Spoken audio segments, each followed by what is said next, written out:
My Wife and Girlfriend, Chapter 1 Part 1. No, she screamed as two bodies thudded the floor. I dashed into the lounge. The gunshot echoed around the room. The third person ran out as blood dripped on the floor. Present day. My wife and I met at a shopping center 4 years ago. The square buzzed from the shoppers who snapped their heads left and right, deciding which shop front looked the most enticing to enter. The patrons chattering at the restaurants surrounding the square made the area noisier, and I squinted while looking at the sun's reflection on the windows. Loneliness had forced me to go out and meet women.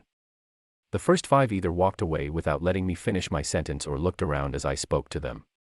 My affirmations of being love-worthy had run their course, so I sat at a coffee shop after another 3 rejections had drained my enthusiasm to persist. I watched couples walk past and thought about the type of woman who would accept my quirkiness. I wondered what she would think of me playing chess with a computer, or that I didn't know what I wanted to do with my life. She would have to be fine with me believing that animals shouldn't be inside the house and that Saturdays were for sports. Finding her seemed impossible. A waiter pursed his lips as he stood at the table next to me, looking at a patron rifling through her purse to find a card that worked. He swiped the card that she handed to him, and it was declined with the same quickness as the previous 2. "I'm sorry," she muttered, cheeks flushing. "I don't know what's going on with my cards. My husband and I are busy sorting them out with the bank." "Can you pay with cash?" asked the waiter. "I don't have any in my purse. The cash should be on the cards. I've tried every card that you've given me. I need you to settle this bill. If you don't, my manager is going to make me pay. I need that money." She picked up her bag and rummaged through it. The child sensed her mother's anxiety and sobbed. The mother put the bag on the floor, grabbed the girl, pressed her head against her chest and rocked her. "Excuse me," I said to the waiter. "Yes." I beckoned him over. "How much is the bill?" 230 rands. "Swipe 250. The mother looked at me with her lips pressed against the child's head. Her head perked up as the slip rolled out of the machine. "Thank you, sir," said the waiter. "Thank you very much," said the woman. "You really didn't have to do that. That was so kind of you." "It's not a problem. I know raising kids can be expensive. There's all that wine you have to drink." A smile flitted across her face as her eyes sparkled. "Thanks again," she said as she picked up the bag, her daughter still in her arms. I watched them walk away and felt happy for making her day easier. A woman with 2 friends appeared from around the corner. Her blonde, glistening hair was shoulder length, and she wore a pink shirt and tight black pants. The black heels heightened her by 5 centimeters, and the way she smiled revealed that she was slow to anger. Her skin complemented her hair color, and her glistening teeth made her smile more attractive. She walked past me, and my heart raced as I watched her walk away. The opportunity I had waited for my whole life dwindled. I sprung off the chair and shouted, "Wait!" The people within hearing distance snapped their heads at me and gawked as I walked towards the most beautiful woman I had seen. She realized that I was approaching her and glanced at her friends for protection. I shoved my hands into my pockets to hide the trembling and licked my dry lips. The lady to my left smiled to acknowledge my bravery as I walked past her. I stood in front of my dream woman, my bottom lip quivering as she stared at me. "Hi. You're like an angel whose glow pervades the vicinity she occupies," I said. I cringed on the inside.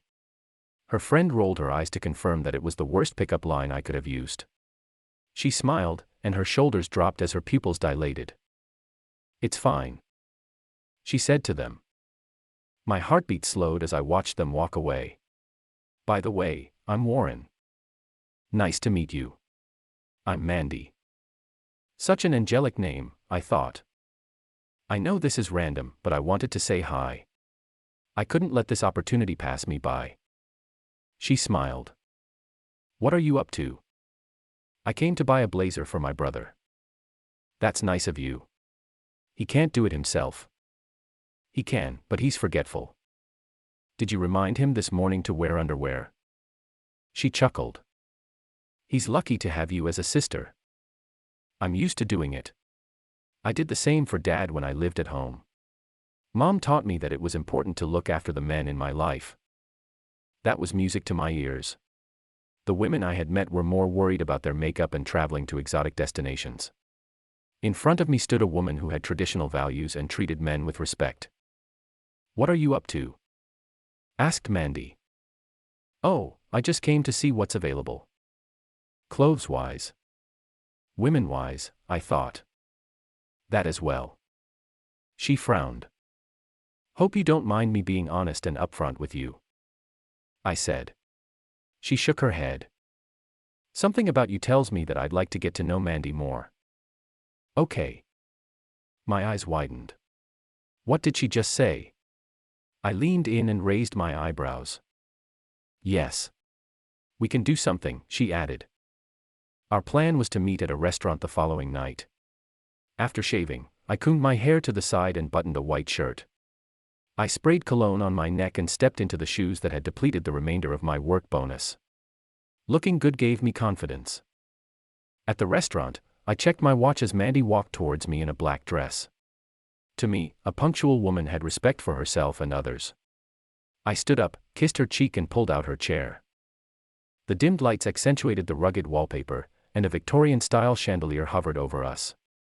I shifted in the wooden chair, attempting to rid myself of the nerves. "See anything you like?" I asked, perusing the menu. "Anything besides seafood is good with me." "You're not a fan?" "No. It's not healthy." "I can tell you look after yourself." Mandy's smile made me think that she knew I liked her figure. "And you? What do you like?" "Sports. Used to enjoy going out at night, but I'm over the whole nightlife scene. I think I've been to a nightclub twice." "You're joking." "No, it was never my thing. I love nature and exploring. It doesn't have to be a foreign country, just as long as I'm surrounded by trees, mountains, and flowers. Otherwise, I enjoy spending time with my family." "Right. I gathered that, and you live with your brother." "No, I live by myself." "You mentioned buying him a blazer." "I visit him often to cook, and I check his clothes to see if he needs anything because he tends to wear an item until it has holes in it." "That's so nice of you. How is it that nobody has snapped you up?" Her eyebrows raised as she shrugged. "And your relationships?" I added. "I've had two. The last one was 4 years ago, and it lasted only a few months because he wasn't interested in marriage or having children." "Yours?" "Best described as disasters." She compressed her lips as they curled to avoid spitting out her drink. "I've had a few. None of them lasted longer than 3 months, believe it or not. I guess they weren't right for me." "What are you looking for?" she asked, leaning slightly forward. "Somebody who'll appreciate me for the way I am." "Okay.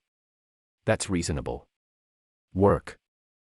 "I sell insurance policies. Not exactly my dream job." "What would you prefer to do?" "To be honest, I have no clue. The only thing I know is that I want a child." Her eyebrows raised. "Really?" "It's been my goal for years. I love children. Actually, I volunteer at the Anglican Children's Home." "Wow. That's generous. Must be time-consuming combining work with volunteering." I said. "I work part-time in an advertising company, and I spend 2 days a week at the home. Part-time work is tough. I can imagine that it's challenging keeping up with the bills. I'm fortunate that Dad bought me a house and a car when I was in my 20s. Mom had expected him to take care of the family financially while she provided emotional and mental support." I wish my family were like that," I thought. "Your dad obviously does well for himself." "He owns a construction business," she said. "He's got contracts to erect buildings." "Nice. Would you like a boy or a girl?" "A boy." "You?" "I would be thrilled with either. Preferably both." "It's funny how life is," I said. "Sometimes, you don't get exactly what you want or the way you want it, but it always works out in the end. I'd get frustrated when I tried something, and it didn't work out, but the alternative was always better." Mandy put her elbow on the table and rested her chin in her hand. Like what? Take my studies as an example. I wanted to attend university to get into the insurance industry, but my parents couldn't afford it. I was extremely upset and thought that my dream was shattered. Then, I ended up working in a call center at an insurance company and worked my way up. It took me the same amount of time to get to my position as it would have if I had studied, but I didn't have to spend years in class and more than 100,000 rands to get there.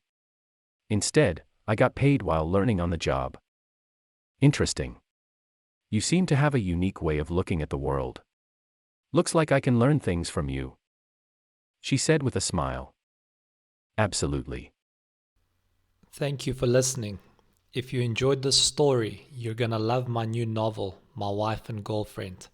It's available on eroticalust.com. Just click on shop and you'll see all of my books there. Also available on all major retailers.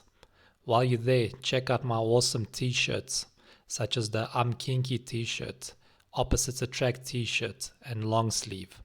All available on eroticalust.com.